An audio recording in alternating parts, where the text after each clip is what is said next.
ada dampak-dampaknya, ada dampak positif juga dampak negatifnya. Nah dari kakak nih kak, dampak positif juga dampak negatifnya tentu ada.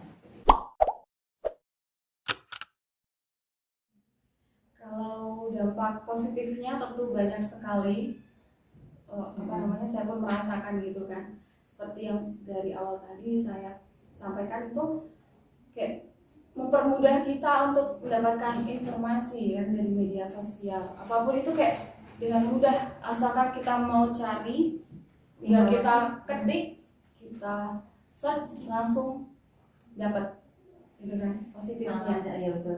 Kayak membantu kita. Dari dampak positif yang lain ya, kita bisa membangun relasi dengan orang luar, maksudnya orang di luar kita, orang yang tidak kita kenal, bahkan orang yang mungkin itu sangat menginspirasi kita bisa membangun relasi itu melalui media sosial. Tapi tanpa dipungkiri juga kita harus sadar bahwa media sosial itu juga mempunyai dampak negatif. Gitu kan. Bahkan kalau kita mau perhatikan, banyak sekali terjadi kasus-kasus yang bermula dari media sosial. Itu yang menurut saya juga sangat-sangat mengerikan, seperti kayak kasus pembunuhan. Itu sebenarnya berawal dari media sosial, yang awalnya cuma kenal dari media sosial, kemudian berujungnya pada kematian. Kemudian kasus pencemaran nama baik akibat dari komentar-komentar yang kurang baik dan kurang sopan, itu bisa. Kemudian adanya informasi yang kita sebut sebagai informasi hoax gitu kan, hoax gitu.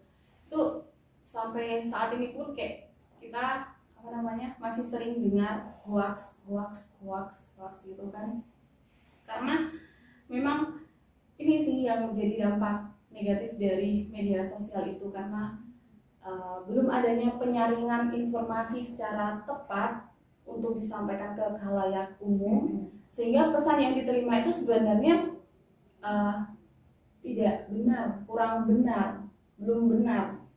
Sehingga penerima-menerimanya itu ya menerima dengan mentah-mentah percaya, padahal sebenarnya itu belum benar. Makanya ada satu statement bilang gini kak, dalam kita bermedia sosial itu sekarang batas antara kebenaran dan kebohongan itu semakin tipis. Jadi kita sekarang itu kayak yang apa yang kita terima dari media sosial kita nggak bisa bandingkan benar nggak sih ini atau ini bohong, itu kita juga udah nggak tahu.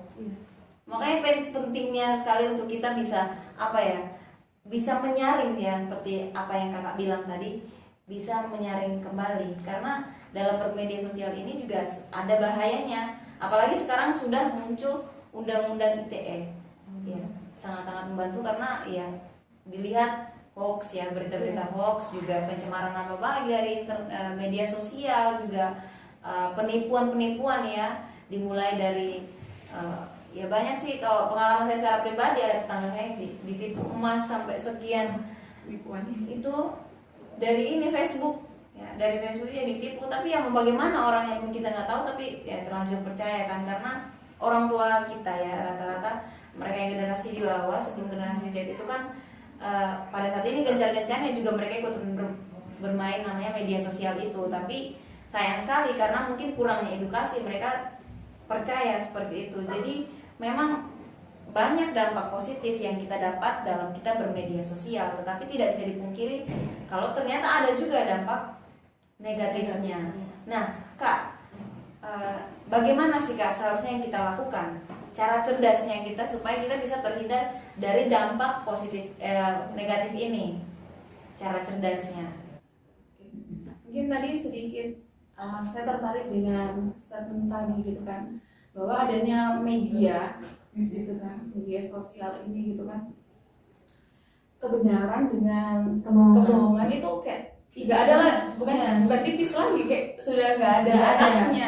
Jadi kayak sudah bercampur gitu kan. Kayak satu contoh gitu kan, kita lihat status orang gitu kan, kayak mereka kayak bahagia sekali gitu kan. Tapi apakah benar kebahagiaan yang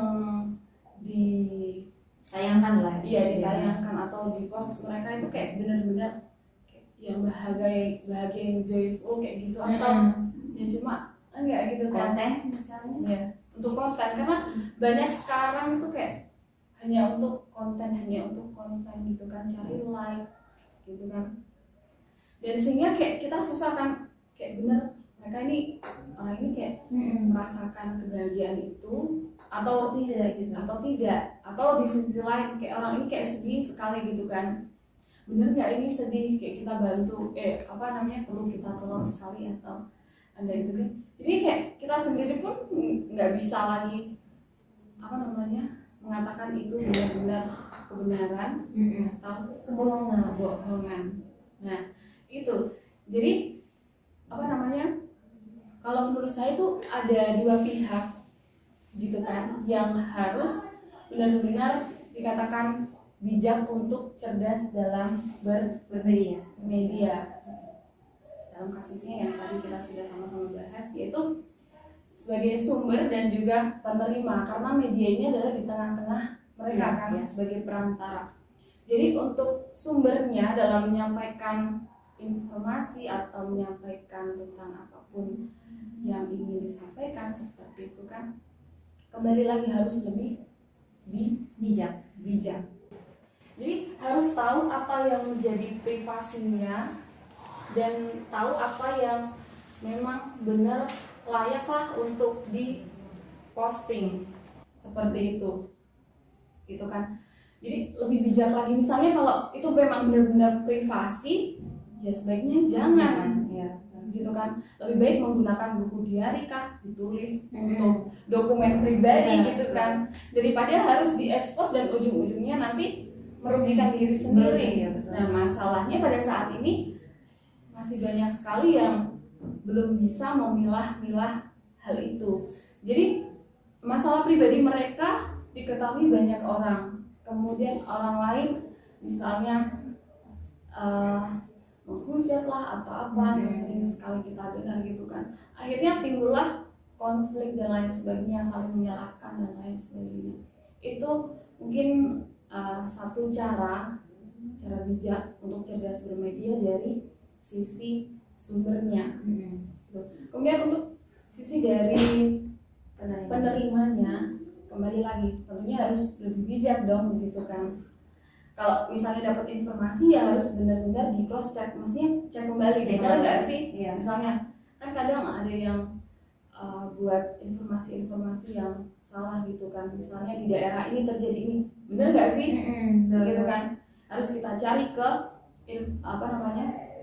ke situs yang terpercaya atau sumber yang terpercaya gitu, biar kita juga tahu. Terus kita sebagai penerima juga, ketika kita sudah tahu informasi dan kita sudah bisa menyaringnya, kita juga harus bijak lagi dalam menyampaikan informasi ke orang lain juga gitu kan. Karena ujung-ujungnya ini kan sumber penerima terus nanti menyebar lagi. Ya itu juga jadi salah satu ciri media sosial, itu informasi yang semakin menyebar. Jadi ketika kita sebagai penerima tahu informasi gitu kan, jangan buru-buru langsung kasih tahu ke orang, di-share langsung di-share gitu kan. Lebih baik ya kita harus cross check dulu kalau memang benar dan itu kayak memang orang lain itu butuhkan gitu kan, kita tahu orang lain itu butuhkan, ya kita share gitu. Itu sih kalau menurut saya, jadi kayak lebih tertata gitu kan, lebih bijak dalam kayak memilah-milah dan menerima informasi. Berarti menelusuri kembali kebenarannya, faktanya, jangan sampai justru kita yang mau menghindari hoax, kita sendiri yang menyebarkan hoax. Kita sendiri yang mau menghindari kebohongan, justru kita sendiri yang justru menyebarkan kebohongan. Jadi buat kakak-kakak, teman-teman yang di rumah, sebelum menerima informasi dan mau menyebarkan informasi, alangkah lebih baiknya meng-cross check kembali kebenaran daripada informasi yang kakak-kakak terima, daripada kita yang awalnya yang benar-benar menentang hoax, tidak mau menyebarkan kebohongan, justru kita sendiri yang menyebarkan kebohongan. Nah itu bahaya. Takutnya kita sendiri yang kayak kena, padahal ada orang lain yang ini yang awalnya yang sudah menyebarkan itu, karena kita juga terpengaruh karena nggak bijak ya Kak ya, tidak bijak dalam menyaring kembali informasi-informasi dari sosial media itu. Nah itu bahaya sekali ya Kak. Nah kalau misalnya saat ini kita lihat ya, banyak ya dari kita ya Kak, kita ngomong soal kita yang sebagai orang percaya, orang Kristen, seringkali kita menggunakan media sosial itu seperti tidak pada melakukan sesuatu itu tidak pada tempatnya. Seperti mungkin ya Kakak pernah dengar kayak orang doa di media sosial yang minta dukungan doa kayak di Facebook. Nah, kembali kan kita juga kadang ragu ya, ini benar apa enggak gitu kan. Dan sekarang kita benar-benar kebohongan dan kebenaran itu dua hal yang sangat sudah nggak bisa kita bedakan lagi. Dan kalau di media sosial akhirnya kan kayak yang orang-orang pada komen amin amin, semoga cepat sembuh amin, tapi nggak tahu kebenarannya. Adalah Kakak sendiri, Kakak gimana kalau Kakak nanggapin hal-hal seperti ini? Kalau menurut saya secara pribadi ya memang kayak susah gitu kan membedakan apakah ini kayak benar ya atau kan enggak gitu kan. Tapi kalau menurut saya ketika ada mungkin status gitu kan, kita dengan doa untuk ini ya baik gitu kan, mungkin niatnya baik minta dukungan doa karena apa namanya mungkin kayak sangat-sangat dibutuhkan kan, karena mungkin pada orang yang menyampaikan apa namanya status seperti itu kayak benar-benar butuh dukungan doa dan percaya kalau doa dari banyak orang itu kayak benar-benar memberikan besar-besarnya mungkin seperti itu kan. Tapi kalau menurut saya sih ya tidak menjadi masalah sih kalau menurut saya ya, untuk meminta dukungan doa dan lain sebagainya itu kalau menurut saya tidak masalah. Tapi kadang di dalam komentar itu kayak amin amin amin.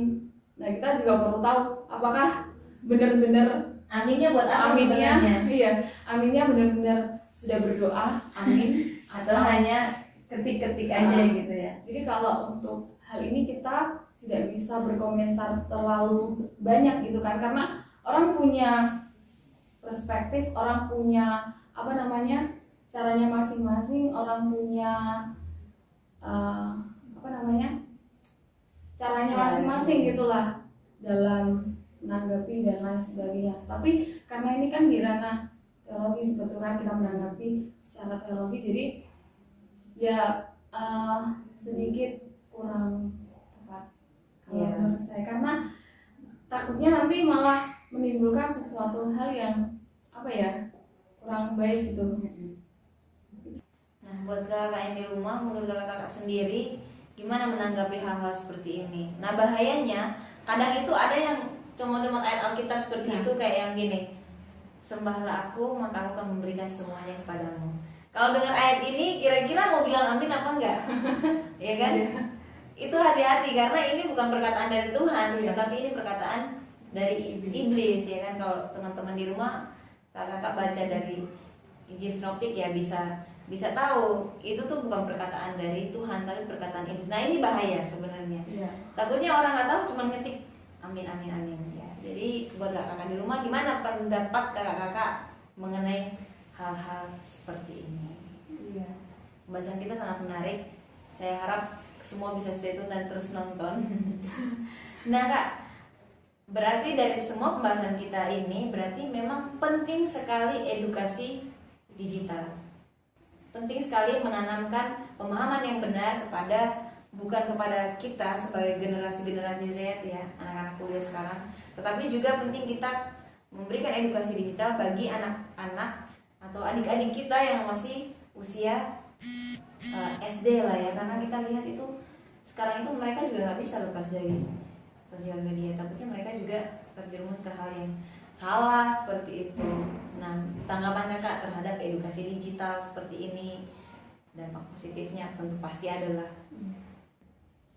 Kalau bicara tentang ini ya, berarti kita harus tahu siapa sih yang bertanggung jawab dengan media sosial itu sebenarnya.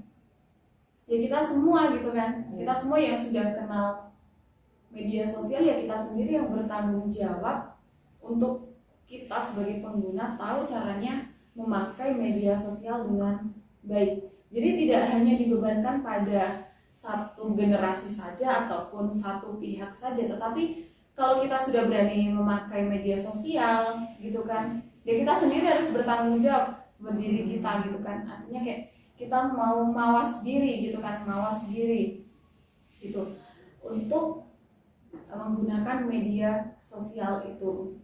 Tapi yang sangat disayangkan karena anak-anak gitu kan, khususnya anak-anak seperti yang tadi Yudu sudah bilang, anak-anak SD gitu kan sudah tahu media sosial, terus bagaimana caranya mereka ini bisa mawas diri gitu kan. Tentunya dia masih kecil gitu kan, gimana caranya, yang penting cari yang menarik, cari yang bagus, cari yang bisa menyenangkan mereka buat mereka ketawa dan lain sebagainya. Tentunya ini adalah ada peran dari orang tua. Tentu nggak bisa dipungkiri gitu kan, anak kan tanggung jawab orang tua. Oleh karena itu sebagai orang tua dan sebagai kita nih generasi pemuda gitu, kita juga kita harus memulai untuk kita mawas diri dalam bermedia sosial. Ketika kita sudah bisa mawas diri dalam bermedia sosial, tentunya kita bisa nih sampaikan edukasi ke mereka gitu. Artinya mereka akan ngerti, akan tahu gitu dengan pemahaman yang kita berikan kepada mereka. Mungkin ini menjadi satu pernyataan yang kayak susah sekali untuk dilakukan gitu, karena memang susah gitu. Iya benar. Karena media sosial ini sudah buat orang tergantung dan kayak perkataan orang lain pun jadi nggak penting lagi seperti itu kan. Tapi oleh karena itu ya mau lebih lagi untuk mawas diri dan lebih sabar lagi untuk memberikan edukasi kepada anak-anak. Dan kita harus tahu bahwa anak-anak ini adalah generasi yang nantinya sama seperti kita. Tentunya mereka akan mengalami masa yang lebih digital lagi, lebih berkembang lagi gitu. Tentunya kita harus memberikan edukasi yang tepat, edukasi yang bijak kepada mereka, seperti ya kayak hal kecilnya gitulah, kayak mengingatkan mereka dalam penggunaan media sosial ataupun game dan lain sebagainya gitu kan. Kemudian kayak mengarahkan dan lain sebagainya. Mungkin kalau memberikan edukasi gitu kan lebih kepada guru kepada siswa bisa, kemudian melalui seminar dan lain sebagainya. Menurut saya seperti itu sih. Banyak orang yang harus ambil bagian di dalam edukasi digital ini, mulai dari diri kita sendiri, juga orang tua sebagai pengasuh daripada anak-anak, juga guru dan orang-orang sekitar. Penting sekali edukasi digital supaya jangan sampai generasi-generasi kita, bahkan adik-adik kita justru salah dalam menggunakan media sosial ini. Waktu ternyata sudah tidak lama lagi. Kita mau tutup pembicaraan kita malam hari ini dengan ayat firman Tuhan. Kakak-kakak di rumah juga bisa buka Alkitabnya di dalam Efesus pasalnya yang ke-5, ayatnya yang ke-15 dan ayatnya yang ke-16. Kita baca sama-sama. 1, 2, 3. Karena itu, perhatikanlah dengan saksama bagaimana kamu hidup. Janganlah seperti orang bebal, tetapi seperti orang arif, dan pergunakanlah waktu yang ada, karena hari-hari ini adalah jahat. Ya. Benar ya Kak, hari-hari ini adalah jahat. Ya, si jahat itu bisa muncul dari mana saja, bahkan dari HP kita ini. Makanya penting sekali edukasi yang benar, juga bagaimana kita mawas diri ya Kak, seperti itu. Terakhir, pesan kakak buat kita semua supaya kita juga bisa bermedia sosial dengan baik. Buat teman-teman di Stella juga teman-teman di rumah. Mungkin pertama untuk teman-teman Stella gitu kan, karena kita pegang HP-nya dari hari Jumat sampai hari Minggu gitu kan. Jadi dalam satu pekan itu kayak kita sedikit waktu untuk pegang HP, jadi lebih bijak lagi untuk menggunakan Android kita, HP kita gitu kan. Kita boleh cari informasi yang baik, tentunya kita menyaringnya dengan baik gitu kan. Harus kita mawas diri untuk kita tahu apa yang benar-benar kita butuhkan untuk diri kita, konsumsi kita, atau yang nggak kita butuhkan. Karena kadang hal yang menarik itu kadang yang nggak kita butuhkan. Juga yang menarik itu belum tentu baik. Iya. Gitu. Jadi jangan jadikan HP ini sebagai standar kesenangan kita seperti itu. Itu saja sih untuk teman-teman Stella gitu kan. Buat teman yang di rumah nih, Untuk teman-teman di rumah, untuk teman-teman semuanya dari berbagai kalangan seperti itu, tetap sama pesannya untuk tetap mawas diri. Supaya apa? Supaya kita tidak dirugikan dan orang yang menerima informasi juga dari kita juga tidak dirugikan. Jadi tetap mawas diri pesan hari ini ya. Pesan hari ini tetap mawas diri. Waktu kita ternyata sangat-sangat singkat, pembicaraan kita sangat hangat sampai kita lupa waktu. Di lain kesempatan kita akan kembali bertemu lagi dengan tema yang berbeda tentunya, tapi kita mau tutup acara kita malam hari ini dengan doa. Kak Yohana boleh memimpin kita dalam doa. Kita berdoa. Bapa kami yang baik, kami mengucap syukur pada saat ini Tuhan, Engkau telah memberikan kami kesempatan untuk kami boleh sama-sama sharing Tuhan melalui tema yang sama-sama kita bahas. Tuhan, kami percaya bahkan bahwa setiap apapun yang kami alami pada saat ini Tuhan, kami mau percayakan semuanya itu kepadamu Tuhan. Bahkan kami sebagai generasi muda, biarlah kami boleh semakin hari Tuhan semakin mawas diri terhadap diri kami Tuhan, supaya kami mengetahui apa yang baik untuk diri kami, bahkan apa yang kurang baik Tuhan, sehingga kami mampu Tuhan memilah-milahnya untuk diri kami ini Tuhan. Ya Tuhan, terima kasih ya Bapak. Kami juga mau menyerahkan untuk kehidupan kami sebagai anak-anak-Mu, generasi muda ini Tuhan. Kiranya Tuhan pakai kami menjadi alat-Mu Tuhan, untuk kami boleh menjadi berkat bagi orang di sekitar kami. Kami juga berdoa untuk kegiatan podcast setelah ini Tuhan. Kiranya melalui kegiatan ini kami boleh semakin diberkati Tuhan dengan berkat-berkat yang berasal daripada-Mu saja Tuhan. Terima kasih ya Tuhan, yang menjadi surah doa kami. Dalam nama-Mu Tuhan kami Yesus Kristus kami mengucap syukur dan berdoa.